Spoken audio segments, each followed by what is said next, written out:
बिस्मिल्लाहिर्रहमानिर्रहीम, अस्सलामु अलैकुम। आप देख रहे हैं GNN और मैं हूं तनसीर ज़ैदी। मैं हूं हफ्सा आसिफ। बुलेटिन में साथ देंगे जैनुल हसन भी। हेडलाइंस आपने जानी। आगाज में आपको बताएं, ईरान ने दमिश्क में ईरानी कौंसल खाने पर हमले का जवाब दे दिया। ईरान ने इसराइल पर ड्रोन्स और क्रूज मिसाइलों से हमला कर दिया। ईरान ने इसराइली दिफाई तंसीबात को निशाना बनाया। जी बिल्कुल, आपको बताएं, गोलान की पहाड़ियों और शाम के करीब ही इसराइली फौजी ठिकानों पर हमले किए गए। ईरानी पासदारान इनकलाब का कहना है ऑपरेशन सच्चा वादा में मखसूस मकामात को निशाना बनाया गया है। हमला अक़वाम मुत्तहिदा के हक़ के दिफा के चार्टर के मुताबिक आर्टिकल 51 की बुनियाद पर किया गया। हमलों के बाद इसराइल में सायरन बज उठे। इसराइल का ईरानी ड्रोन्स और मिसाइलों को तबाह करने का दावा। उधर इसराइल पर हमले के बाद ईरानी शहरी कौमी परचम लिए सड़कों पर निकल आए। ईरानी हमले के बाद अमरीकी सदर जो बाइडन ने इसराइली वज़ीर-ए-आज़म नेतन्याहू से टेलीफोनिक राबिता किया है। जो बाइडन का इसराइल की हिमायत का ऐलान। कहा, इसराइल की सलामती अमरीका के लिए इंतहाई अहम है। ईरान और हामियों के खतरात के खिलाफ अमरीका इसराइल के साथ खड़ा हुआ है, जबकि अमरीकी मीडिया की जानिब से यह दावा किया गया है कि अमरीकी सदर ने नेतन्याहू को वाज़ेह किया कि अमरीका ईरान पर जारहाना हमले में हिस्सा नहीं लेगा। दूसरी तरफ साबिक अमरीकी सदर डोनाल्ड ट्रंप ने अमरीकी हुकूमत को तनकीद का निशाना बनाते हुए कहा कि अगर वो अमरीका के सदर होते तो इसराइल पर ईरान कभी हमला न करता। ईरान का इसराइल पर हमला। बरतानवी अखबार गार्डियन के मुताबिक कई ईरानी मिसाइल इसराइली दिफाई निज़ाम को तोड़ते हुए इसराइल में दाखिल हो गए। हमले में सहराई कस्बे के करीब एक 10 साला लड़का मारा गया। न्यूयॉर्क टाइम्स के मुताबिक ऐसा लगता है ईरान के असल अहदाफ गोलान की पहाड़ियों में इसराइली फौजी तंसीबात थी। हिजबुल्लाह ने भी उसी वक्त गोलान पर रॉकेट फायर किए जब ईरानी बमबारी जारी थी। यमन की हौसी फोर्सेज ने भी हमले में भरपूर हिस्सा लिया और मिसाइल फायर किए।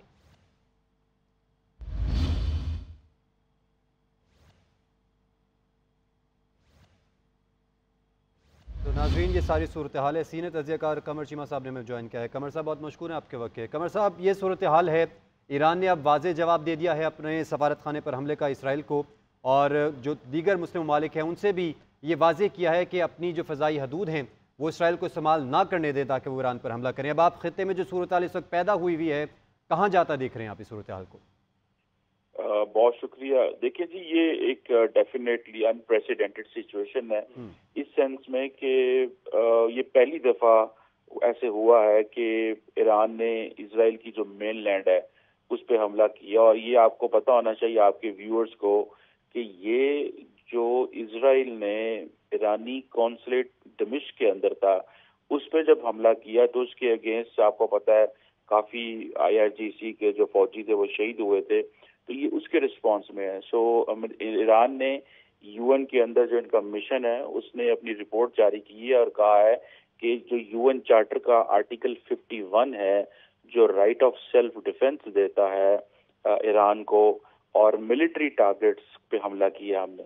सो ईरान ने UN चार्टर के तहत हमला किया है। ईरान ने सिर्फ मिलिट्री टारगेट्स पे हमला किया। ये वही मिलिट्री बेसिस थी जहां से F-35 भी उठते हैं इजराइल के। अब क्वेश्चन ये है कि अमेरिका इस हवाले से क्या करेगा और इजराइल क्या करेगा, क्योंकि ईरान ने तो वो कर दिया जो उसने कभी पहले नहीं किया। अब इजराइल का कहना यह है कि 99% जो अटैक जो हुए थे, जो ड्रोन्स आए हैं उनको इंटरसेप्ट करके हमने तबाह कर दिया और सिर्फ 1% जो है वो ड्रोन जो है वो इजराइल में आके लगे हैं। अब क्वेश्चन ये पैदा होता है कि अमेरिका और इजराइल में नेक्स्ट क्या कर सकते हैं। जो स्टेटमेंट आई है अमेरिकी सदर जो बाइडेन से, वो स्टेटमेंट भी देखने वाली है, और उस स्टेटमेंट में उन्होंने ये कहा है कि हम इस मसले को G7 में उठाएंगे डिप्लोमेटिकली, एक बात। दूसरा, अमेरिका के जो डिफेंस सेक्रेटरी हैं लॉर्ड ऑस्टिन, उन्होंने भी ये कहा है कि इजराइल कोई ऐसा कदम उठाने से पहले अमेरिका को बताए। सो इट मीन्स कि अमेरिकन शायद नहीं चाहते कि चीजें एस्केलेट हों।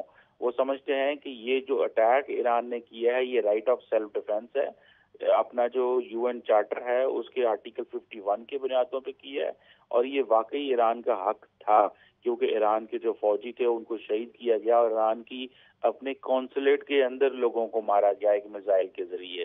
सो अमेरिकन शायद नहीं चाहेंगे कि उसकी वजह यह है कि ये जो इलेक्शन ईयर है अमेरिका के अंदर, और बिल्कुल अमेरिका में तैयारी है, और उससे आपको पता है कि बाइडेन साहब के ऊपर ऑलरेडी बहुत ज्यादा प्रेशर है क्योंकि गजा के अंदर जो इजराइल ने खून की होली खेली और जिस तरह तकरीबन 34-35 हजार जो फलस्तीनियों को मारा, वो तो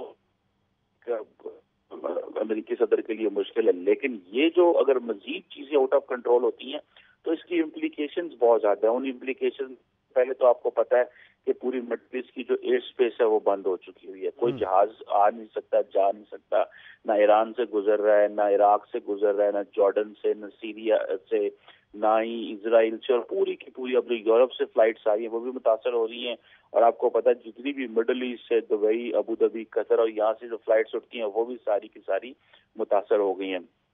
दूसरी यहाँ बात यह है कि कल कि ईरान ने एक इजराइल ओन्ड जो पोर्चुगीज टैंकर था, जो मर्चेंट वेसल थी, उसको भी पकड़ लिया था। अब इसका मतलब यह है कि सप्लाई चेन भी मुतासर हो सकती है। जितने भी इंटरनेशनल वाटरवेज हैं वहाँ पे आप देखेंगे कि शायद अब उस तरह तेजी से ट्रैफिक नहीं चलेगा। कमर साहब, अगर किसी भी सूरत में अगर ये वॉर एस्केलेट करती है तो आप समझते हैं कि खत्ते में जो दीगर जो सुपर पावर्स हैं उनका इसमें क्या रोल होगा और उन पे क्या इम्पैक्ट आएगा अगर ये वॉर एस्केलेट कर जाती है? देखिए जी, इसका यही मसला कि इस वॉर से हर मुल्क मुतासर होगा। अब क्वेश्चन ये है कि ईरान जो है उसकी तो बहुत सारे ईरान के साथ आपको पता है सीरिया, इराक और यमन जो है, जो जिनको अमेरिकी सदर ने अपने स्टेटमेंट में भी जाहिर किया है कि ये ईरान की सपोर्ट करेंगे। इट मींस कि ईरान को इन ममालिक से लॉजिस्टिक्स मिल सकती हैं फॉर अटैकिंग इजराइल की बात। बाकी जो मेजर ताकतें हैं जिसमें सऊदी अरब और बाकी हैं, शायद वो इसमें कोई पार्टिसिपेट नहीं करेंगी। यानी ईरान को मुख्तलिफ ममालिक की जो है वो हिमायत हासिल हो सकती है। कमर चीमा साहब अपने ख्यालात का इज़हार कर रहे थे। सर, आपके वक्त के लिए बहुत शुक्रिया। पाकिस्तान का मशरिक़ वस्ता में जारी पेशरफ्त पर गहरी तशवीश का इजहार। तर्जुमान दफ्तर खारजा का कहना है कि तमाम फ़रीक़ैन से मुतालबा करते हैं कि वो इंतहाई तहम्मुल से काम और कशीदगी को कम करने की तरफ बढ़ें। आज की पेशरफ्त सफारतकारी की नाकामी का इजहार है। अब सूरत हाल को मुस्तहकम करने और अमन की बहाली की अशद ज़रूरत है। मज़ीद कहा कि यहाँ भी अक़वाम मुत्तहिदा की सलामती काउंसिल बैनुल-अक़वामी अमन व सलामती कायम रखने में नाकाम हुई है। पाकिस्तान कई माह से खत्ते में दुश्मनी रोकने और गज़ा में जंगबंदी के लिए जोर दे रहा है। ईरानी हमले के जवाब में इसराइल ईरानी एटमी तनसीबात पर बराह रास्त हमला नहीं करेगा। साबिक वफाकी वज़ीर सेनेटर मुशाहिर हुसैन सैयद ने इम्कान ज़ाहिर किया कि वज़ीर आज़म नेतन्याहू इसराइली आवाम को मुतमईन करने के लिए ईरान के दूर दराज अस्करी मकामात या ईरानी सफारत खानों को निशाना बना सकता है। सदर जो बाइडन ने भी इसराइल पर वाज़ेह किया है कि वो इसकी मर्जी के बगैर ईरान पर हमले की हिमायत नहीं करेगा। मुस्तहिक है कि उन्होंने इजरायली जारियत के खिलाफ एक मुंह तोड़ जवाब दिया, जो पहली मर्तबा है 50 सालों में कि किसी मुसलमान मुल्क ने इजरायली जारियत का जवाब दिया है। अब बात यह है कि इजराइल के लिए बड़े मुश्किलात का सामना है कि एक तरफ वो हमास की जो कुचल नहीं सका 6 महीने की जंगजूई के बावजूद, दूसरा है कि ईरान ने भी उनका जवाब दे दिया है। इसलिए जो अभी 25 मिनट की गुफ्तगू हुई है टेलीफोन पर सदर बाइडन की और नेतन्याहू जो वजीर आजम है इजराइल का और जो सबसे बड़ा वॉर क्रिमिनल है, उसमें अमेरिका ने एक बावर करा दिया है कि एक तो आपने कोई जवाबी कार्रवाई नहीं करनी हमारे पूछे बगैर, और अगर आपने कोई ईरान पर हमला किया तो हम आपका साथ नहीं देंगे। क्योंकि अमेरिका को मालूम है कि अगर जंग बढ़ गई तो वो ना अमेरिका संभाल सकेगा और वो ऐसी जंग है जो इजराइल नहीं जीत सकेगा। क्योंकि इजराइल फलस्तीनियों के खिलाफ 6 महीने की नस्लकुशी के बावजूद सियासी तौर पर, सफारती तौर पर, इखलाकी तौर पर, कानूनी तौर पर और नफ्सियाती तौर पर वो जंग हार चुका है। लेकिन बराह रास्त इजरायली हमला ईरान के ऊपर डायरेक्टली मुझे नजर नहीं आ रहा। साबिक पाकिस्तानी सफारतकार डॉक्टर मलिहा लोधी कहती हैं कि मशरिक़ वस्ता में जंग का फैलना इसराइल के सिवा किसी के मफाद में नहीं है। ईरानी हमले का मकसद सेहूनी रियासत को खबरदार करना था। मुस्लिम उम्मा की जानिब से मुत्तफ़िक़ा तौर पर जवाब आना चाहिए। अमरीकी सदर ने इसराइल को दो टोक अंदाज में पैगाम दिया है कि ईरान के खिलाफ जवाबी कार्रवाई न की जाए। GNN से गुफ्तगू में डॉक्टर मलिहा लोधी का मजीद क्या कहना था, आपको दिखाते हैं। सिविलियन कैजुअल्टी नहीं होने दी, उन्होंने सिर्फ मिलिट्री टारगेट्स को ही निशाना बनाया। तो मगर फिर भी एक खदशा जरूर है कि इस वाक़े के बाद क्या ये जंग जो है ये कहीं ज्यादा फैल ना जाए खित्ते में और एक खित्ते की जंग में ना तब्दील हो जाए। तो ये खदशा जरूर है, लेकिन किसी मुल्क के मुफाद में इस वक्त नहीं है कि ये जंग और फैल जाए सवाए इसराइल के। जो पैगाम गया है सदर बाइडन का इजरायली वजीर आजम को, वो यही है कि Israel should act with restraint, यानी कि इसराइल को कोई इस तरह की जवाबी कार्रवाई नहीं करनी चाहिए जिससे कि तनाव और बढ़ जाए। इस वक्त अमेरिका का भी रोल यही होना चाहिए कि अमन के लिए उनको काम करना चाहिए, और जाहिर है यूएन सिक्योरिटी काउंसिल जिसको कि दुनिया का सबसे अहम सफारती फोरम कहा जाता है, उसको भी यही रोल प्ले करना चाहिए। तो अमेरिका का रोल अब बहुत ही कलीदी है कि वो किस किस्म का, यानी कि किस तरह से वो रोक पाते हैं कि इजराइल इस जंग को मजीद ना बढ़ाए। खबरें और भी हैं, शामिल करेंगे इस ब्रेक के बाद। आप हमारे साथ रहिए। Welcome back. ब्रेक के बाद आपको बताएं, बैसाख के आगाज़ पर मुल्क भर में बारिशों के बाद सैलाबी रैलों से तबाही, लैंडस्लाइडिंग से 3 बच्चियां जाँ बहक जबकि मुतअद्दिद अफराद जख्मी हो गए। पंजाब के पीजीबी और बलूचिस्तान में मजीद बारिशों की पेश गोई की गई है। झालाबारी, नदी नालों में तुग़यानी और बालाई इलाकों में लैंडस्लाइडिंग का खदशा भी है। महकमे मौसमियात ने गंदम की फसल समेत बागात और चरागाहों को नुकसान पहुँचने का अलर्ट जारी कर दिया है। कराची के मुख्तलिफ इलाकों में बादलों की घन गरज के साथ हल्की बारिश का सिलसिला जारी है। मौसम इंतहाई खुशगवार है और उफक पर काले बादल छाए हुए हैं। ठंडी हवाओं ने गर्मी का जोर तोड़ दिया है। मौसम का मज़ीद अहवाल जानेंगे। आई चंद्रेकर रोड पर मौजूद हैं हमारी नुमाइंदा सोनिया खानजादा। सोनिया, कैसा मौसम है कराची का?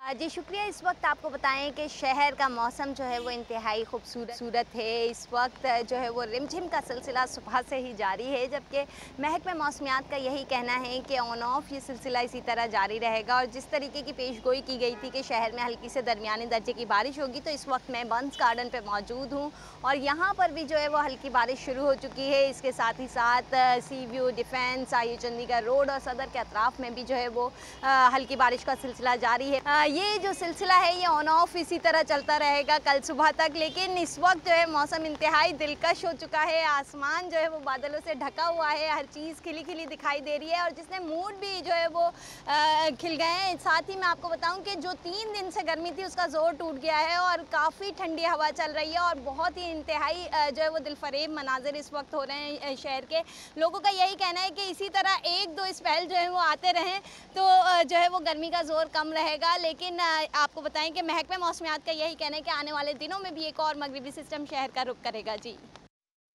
समेत बलूचिस्तान के मुख्तलिफ इलाकों में आज तीसरे रोज भी मतला अब्र आलूद है। नशेबी इलाकों में PDMA का रेस्क्यू ऑपरेशन जारी है। इसी मुतालिक मजीद जानेंगे। खदीजा काकड़ हमारे साथ मौजूद हैं। खदीजा, बताइएगा इस मुतालिक। कोयटा समेत बलूचिस्तान के मुख्तलिफ इलाकों में आज तीसरे रोज़ भी जो है मतला अबर आलूद है। सूबाई दारुल-हुकूमत कोयटा समेत बलूचिस्तान के 25 अजला में महकमा मौसमियात की जानिब से आज वक्फे से जो है बारिशों की पेशगोई की गई है। ताहम कोयटा के मौसम की बात करूँ तो कोयटा में जो है गुज़िश्ता शब बारिश का सिलसिला जो है वो जारी रहा। बारिश के बाद शहर का जो मौसम है वो काफ़ी खुशगवार हो गया। कोयटा के इलाके नवाकिली में जो है गुज़िश्ता रोज़ आसमानी बिजली गिरने से जो है मवेशी हलाक हुए थे। ताहम PDMA हुकाम और DDMA जो है उनके मुश्तरका कार्रवाइयों का सिलसिला जो है कोयटा समेत सूबे के मुख्तलिफ इलाकों में जो है वो जारी। महकमा मौसमियात की जानिब से जो है आज कोलू, खारान, डेरा बुगटी के इलाके में आज फ्लश फ्लडिंग का खदशा जो है वो जाहिर किया गया है। साथ ही साथ महकमा मौसमियात ने आज कोयटा समेत पशीन, लोरालाई, जाफराबाद, नसीराबाद और दिगर इलाकों में जो है गरज चमक के साथ मजीद बारिशों की जो है पेशगोई की जाहिर की है और मुसाफिरों को गैर ज़रूरी सफ़र से जो है इज्तनाब करने की हिदायत भी जारी कर दी है। जी वज़ीर आला सिंध सैयद मुराद अली शाह कहते हैं बानी PTI ने अपने लिए मसाइल खुद पैदा किए। इक़्तिदार में जितनी हिमायत और ताकत उन्हें थी उसका अभी इन्होंने गलत इस्तेमाल किया। मजीद कहा कि बारिश के पेश नज़र तमाम मुतल्लिका इदारों को हाई अलर्ट किया है। मसाइल से निमटना अच्छी तरह जानते हैं। वो सेवन शरीफ में मीडिया से गुफ्तगू कर रहे थे। जो एक जमहूरी तरीके से वोट ऑफ नो कॉन्फिडेंस के जरिए हटाए गए, तो उनकी सियासी सूझबूझ का तो सबको पता है कि कितनी है। ऐसे शख्स को मैं क्या कहूँ कि जो अपने लिए खुद ही मुश्किलात पैदा करता है। इंशाल्लाह ताला मंशूर जे लाए बिल्कुल प्लान्स पेरी भी तैयार हैं, पर को एड़ो फीजिबल प्लान जेको मिले जेके आउं समझा तो उन सां फ़ाइदो। तहरीक तहफ़्फ़ुज़ आइन हुकूमत को पाश कर देगी। अपोजिशन लीडर उमर अयूब का कहना है कि फॉर्म 47 की हुकूमत चलेगी नहीं। कोयटा में प्रेस कॉन्फ्रेंस से खिताब में उनका कहना था कि तहरीक इंसाफ तमाम सियासी जमातों से राब्ते में है। खराब मौसम के बावजूद पशीन में जलसा किया। उन्होंने बानी चेयरमैन PTI और बुशरा बीबी की जल्द रिहाई का इम्कान भी जाहिर कर दिया।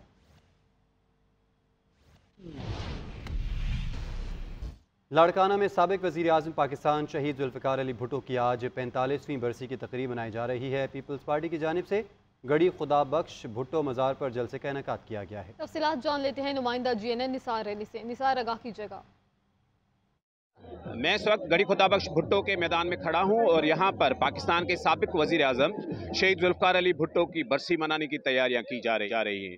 मेरे काब में आप देख सकते हैं कि मुख्तलिफ अजला से आए हुए कारकुनान जो हैं वो इस कब्रिस्तान में जो है अपनी हाज़िरी दे रहे हैं और शहीद जुल्फ़िकार अली भुट्टो, मुहतरमा शहीद बेनज़ीर भुट्टो और दीगर जो मज़ार के अंदर कब्रें हैं उन पे वो फूल चढ़ा रहे हैं और चादरें चढ़ा रहे हैं। उसके साथ साथ मुख्तलिफ अजला से आए हुए कारकुनान जो हैं वो पहुँचना शुरू हो गए हैं। यहाँ पर एक बड़े स्टेज की जो है वो तैयारी भी जारी है। ये स्टेज बनाया गया है जहाँ पर पाकिस्तान पीपल्स पार्टी के चेयरमैन बिलावल भुट्टो जरदारी खिताब करेंगे और उसके साथ साथ पीपल्स पार्टी के दीगर रहनुमा जो हैं वो भी खिताब करेंगे। इस जलसेगाह में कारकुनान के बैठने के लिए कालीन बिछाए गए हैं और उसके साथ साथ मैं आपको बताता चलूँ कि मुख्तलिफ अजला ने अपनी अपनी कैंप्स लगाई हुए हैं ताकि कारकुनान को आसानी हो सके। उनके लिए खाने, पानी और दीगर अशिया का बंदोबस्त किया गया है। यहाँ पर कारकुनान की आमद का अभी सिलसिला जारी है। जी, ईद उल फितर अपनों के साथ मनाने के बाद परदेसियों की वापसी शुरू हो गई है। पेशावर के बस अड्डों पर लोगों का रश बढ़ गया है। इस वक्त हमारे नुमाइंदा सैफ शेरानी बस टर्मिनल पर मौजूद हैं, उनसे मजीद जानेंगे। सैफ शेरानी, आगाह कीजिएगा, कितना रश देख रहे हैं आप? जी शुक्रिया। यकीनन ईद उल फितर ख़त्म होते ही परदेशियों की वापसी शुरू हो गई है। इस वक्त पेशावर का कोई भी बस टर्मिनल ऐसा नहीं है कि जहां पे लोगों का रश न हो, चाहे चारसदा रोड हो या GKM हड्डा हो या फिर लाहौर हड्डा हो। इस वक्त जो ज़्यादा रश जो है वो लाहौर अड्डे में देखने को मिल रहा है क्योंकि यहाँ से अब बैनुल अज़लाई के अलावा बैनुल सवाई गाड़ियाँ भी जा रही है।